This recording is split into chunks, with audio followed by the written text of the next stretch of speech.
What if everything you're being told right now is designed to make you feel comfortable, while the market is quietly positioning for something much bigger? Because if you've been watching the headlines lately, you've probably heard this: short-term pain for long-term gain. It sounds reasonable, even reassuring. But here's the real question no one is asking. How short is short-term? And who exactly benefits from that long-term gain? Right now, oil prices are surging. As of a couple of days ago, Brent crude has jumped to around $115 per barrel, while the US oil is sitting above $100. And this isn't random. Markets are reacting to one thing: the growing probability of a US ground operation in Iran. Now, if you don't follow oil markets closely, here's what matters. Brent crude is the global benchmark. It impacts Europe, the Middle East, and international trade. WTI reflects domestic US pricing. So when both are rising, that's not local. The global pressure is building. But here's where things start getting interesting. Because while oil is climbing, the stock market is doing the opposite. The NASDAQ is now in a technical correction, down over 10% from its highs. And before this conflict even escalated, something else happened. The World Uncertainty Index hit the highest level ever recorded, higher than it did in 2020, higher than 9/11, higher than the financial crisis. So just let that sink in. This index measures how often the word uncertainty shows up in global economic reports. And it spiked even before the war narrative intensified. In other words, the market may have seen this coming. And it wasn't just uncertainty. Gold started moving as well, quietly, aggressively, hitting levels that historically only happened during crisis periods. So now you have rising oil, falling equities, surging gold, record uncertainty. Ladies and gentlemen, that's not noise. That is a pattern. Now, let's go back to that phrase, short-term pain for long-term gain. Because on the surface, it makes complete sense. Sacrifice now, benefit later. But when you zoom out, the data tells a different story. Long-term bond yields in the US are rising. The 30-year Treasury yield is climbing. And that is a problem. Because when yields rise, it means one thing: investors are selling US debt. They're demanding higher returns just to hold it. And that's happening while US debt just crossed $39 trillion. Now ask yourself, if investors are losing confidence in long-term US bonds, what does that say about the long-term gain? Because here's the uncomfortable truth. If the bond market breaks, everything breaks. Housing, stocks, liquidity, confidence, all of it.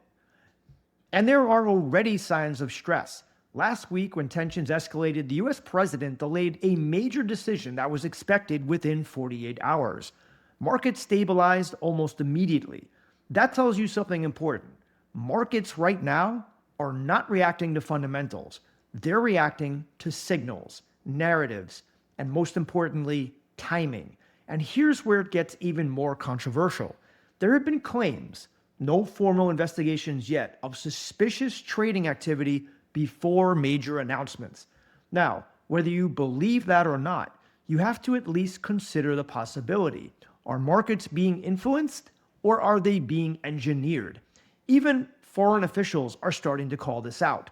The Iranian parliament speaker recently suggested that pre-market news can sometimes act as a setup for profit-taking. Meaning, if you see a big narrative push, the smart money might be doing the opposite. Now, I'm not telling you what to believe, but I am telling you to think critically. Because in times like this, information becomes a tool. And while all of this is happening, there's a much bigger risk building in the background, and that is oil. Because if this conflict escalates, we're not talking about $115 oil. We're talking about something much higher. Some projections suggest oil could reach $200 per barrel. And that would translate to roughly $7 per gallon in the United States. Let that sink in. And here's the key point most people miss. Oil isn't just gas. It affects transportation, food production, supply chains, inflation, everything. So when oil spikes, it doesn't stay contained, it spreads. And yet, the equity market has been relatively calm, almost indifferent, moving sideways, as if nothing is happening. But markets don't ignore reality forever. They delay it and then they reprice fast. So here's the real question. Are we in a temporary disruption or the early stages of a much larger shift? Because if nothing changes, higher oil seems likely. More volatility also seems likely, and equities may finally start reflecting what's already happening beneath the surface. Now listen, I'm not a financial advisor, and this is not financial advice, but I'll tell you what I'm watching very closely. Oil prices, bond yields, gold, market reactions to geopolitical news, because those signals tell a story. And right now, the story doesn't look like short-term pain. It looks like something deeper, more structural. And maybe I'm wrong. Maybe this really is temporary. Maybe everything will stabilize. Maybe markets will recover very quickly. Or just maybe we're at the beginning of a shift that most people don't fully see yet. So I'll ask you, what do you think? What am I missing? Where do you see this going? And if you want to stay ahead of this, not react to it after the fact, make sure you're paying attention to what actually moves markets, not just what's being said about them.